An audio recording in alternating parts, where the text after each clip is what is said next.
أخيا ورتل القرآن اصبح بصوتك اسمع الأكوان اقرأ كلام الله. হ্যাঁ বোন, আমি মিসেস ভাবনা আনসারি। আমি আগে কিছু কথা বলবো, এগুলো প্রথমে একটু মনোযোগ দিয়ে শুনবেন। আমার জন্ম হয়েছে একটি জৈন পরিবারে, বড় হয়েছি হিন্দু পরিবেশে, পড়াশোনা করেছি খ্রিস্টান প্রতিষ্ঠানে, আর বিয়ে করেছি একজন মুসলিমকে। আমি ইন্ডিয়ার বিবাহ আইন অনুযায়ী বিয়ে করেছিলাম, আর আমি ইসলাম ধর্ম গ্রহণ করার জন্য প্রস্তুত আছি।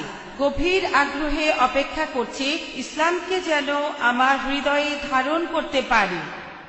আজ এখানে আপনার লেকচারে শুনলাম আপনি যা কিছু বললেন ইসলাম ধর্ম সম্পর্কে, যা বললেন সেজন্য আপনাকে অনেক ধন্যবাদ। আমি অনেক কিছু জেনেছি, অনেকটা পুনর্জন্ম বা রিবর্ন।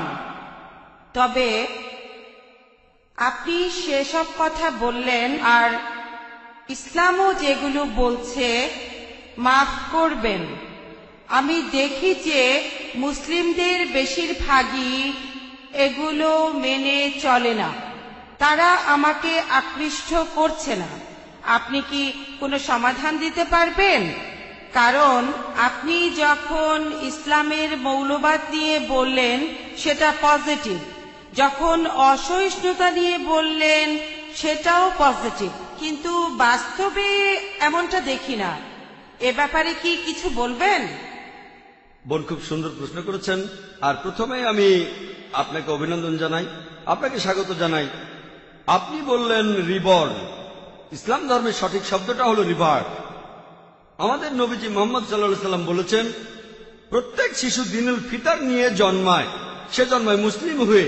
মুসলিম মানে যে নিজের ইচ্ছাকে আল্লাহর কাছে সমর্পণ করে। প্রত্যেক শিশুই যখন সে জন্মগ্রহণ করে সে আল্লাহর কাছে নিজেকে সমর্পণ করে। এরপরে নবীজি বলেছেন তাকে প্রভাবিত করে বাবা মা, গুরুজনেরা, তার শিক্ষকেরা।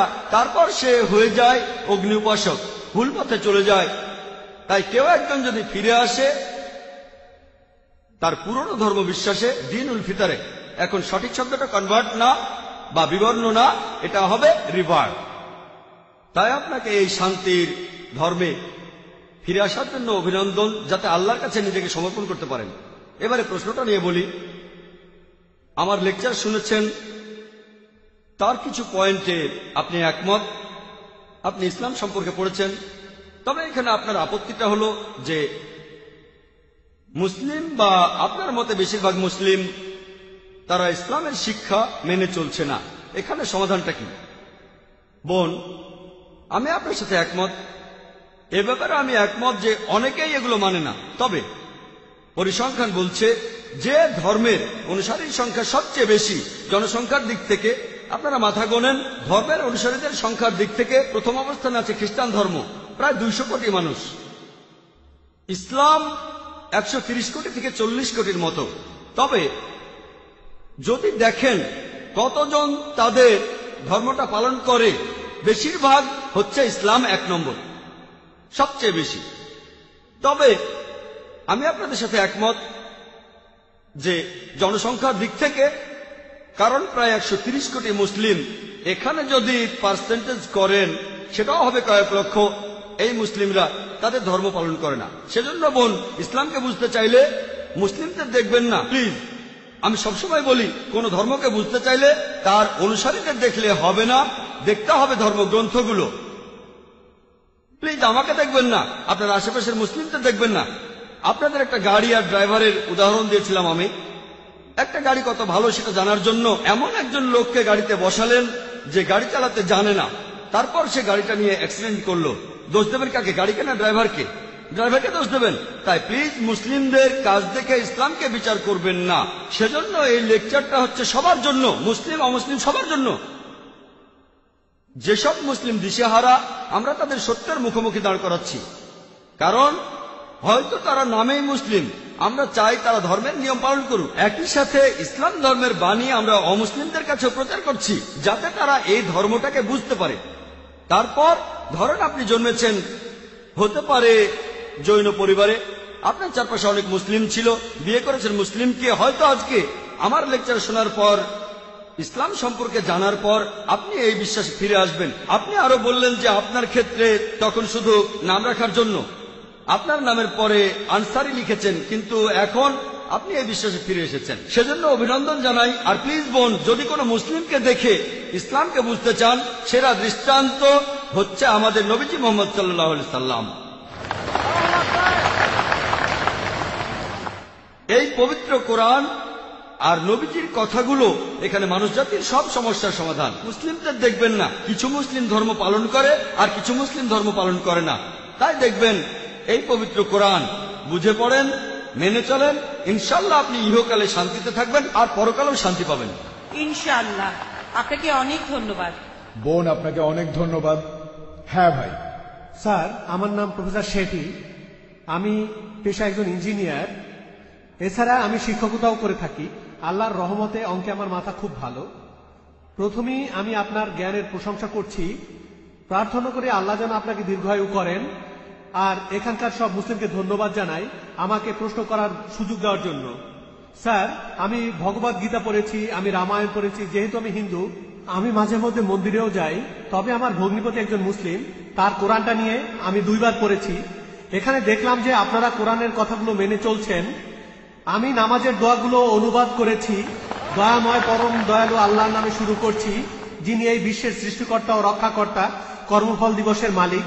আমি এভাবেই 10 বার, 15 বার, 20 বার পড়ি। তখন আমি সময়ের কথা না ভেবে ঈশ্বরের প্রার্থনা করি, আর এটা আমার খুব ভালো লাগে। আমার আয়ের উৎসটা নিয়ে আমার একটা প্রশ্ন আছে। যেহেতু আমি অঙ্কে ভালো, তাই স্টক মার্কেটে নিয়েও অ্যানালাইসিস করি। এখনো মার্কেটও খুব ভালো বুঝি, ফিউচার অ্যান্ড অপশন। আমি জানি না মানুষ স্টক মার্কেট কতটা বোঝে। যেহেতু আমি অনেক হিসাব করে ইনভেস্ট করি, তাই সবসময় আমার কিছু লাভ থাকে। মাসের শেষ বেশ ভালো করি। এটা একটা অঙ্কের খেলা, যেটা সব মানুষ বোঝে না। এভাবে আয় করার অনুমতি কি আছে? গত 3 বছর এটা নিয়ে ভাবছি। আমি চাইলে স্টক মার্কেটে অনেক টাকা আয় করতে পারি, তবে আমি হারাম আয় চাই না। এটা নিষিদ্ধ হলে আমি আর কখনো এটা করব না। তাহলে আমি শুধুমাত্র শিক্ষকতাই করে যাব। আলহামদুলিল্লাহ।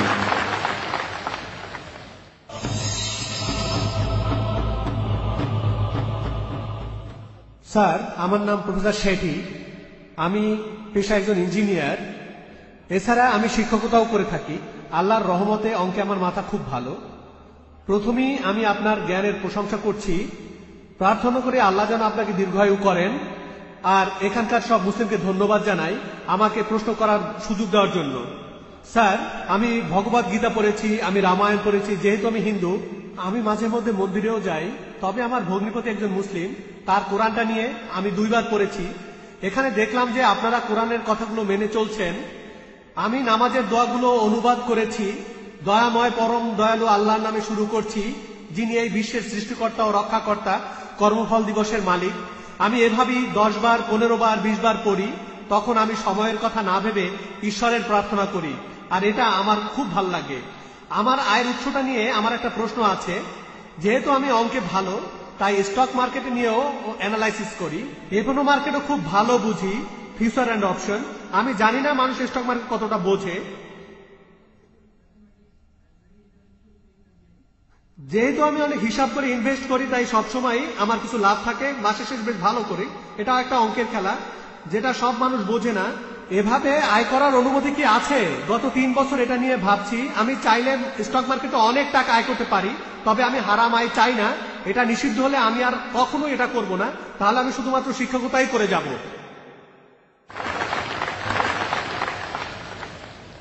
ভাই, খুব সুন্দর প্রশ্ন করেছেন। এটাও ভালো লেগেছে যে উনি ভগবদ গীতা, রামায়ণ এসব পড়ার পর 2 বার পবিত্র কোরআন পড়েছেন। এর কথাগুলো মানেন। ওনার ভগ্নিপতি একজন মুসলিম, আর উনি হচ্ছেন অঙ্কে খুব ভালো। আমিও এক সময় অঙ্কে খুব ভালো ছিলাম।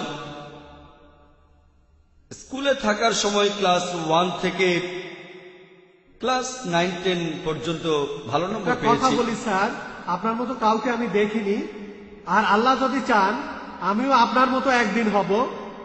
ঈশ্বর যদি চান, যদি আল্লাহ চান, তাহলে আমি একদিন আপনার মতোই হব। ইনশাআল্লাহ, ইনশাআল্লাহ। প্রথমে প্রশ্নের উত্তর দেই, ইনশাআল্লাহ তারপরে এই সম্পর্কে কথা বলবো।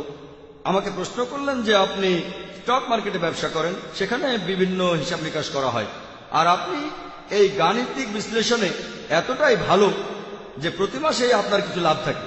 আপনার প্রশ্ন এটা কি হালাল না হারাম? স্টক মার্কেটের কথা যদি বলতে হয়, স্টক মার্কেট এটা হারাম না, হারাম না।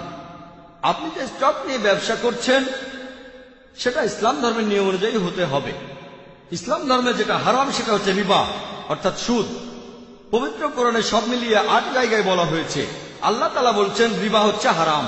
সূরা ইমরানের 130 নম্বর আয়াতে উল্লেখ করা হয়েছে, সূরা নিসার 161 নম্বর আয়াতে আছে, সূরা বাকারার 275 নম্বর আয়াতে 3 বার বলা হয়েছে, সূরা বাকারার 276 নম্বর আয়াতে, এছাড়াও সূরা বাকারার 278 নম্বর আয়াতে আছে, বলা হয়েছে তোমরা আল্লাহকে ভয় করো আর সুদের বকেয়াটা ছেড়ে দাও। তোমরা যদি সুদের বকেয়াটা ছেড়ে না দাও, সূরা বাকারার 279 নম্বর আয়াতে আল্লাহ বলছে আল্লাহ ও তার রাসূলের সাথে যুদ্ধের প্রস্তুতি নাও, আল্লাহ ও তার রাসূল।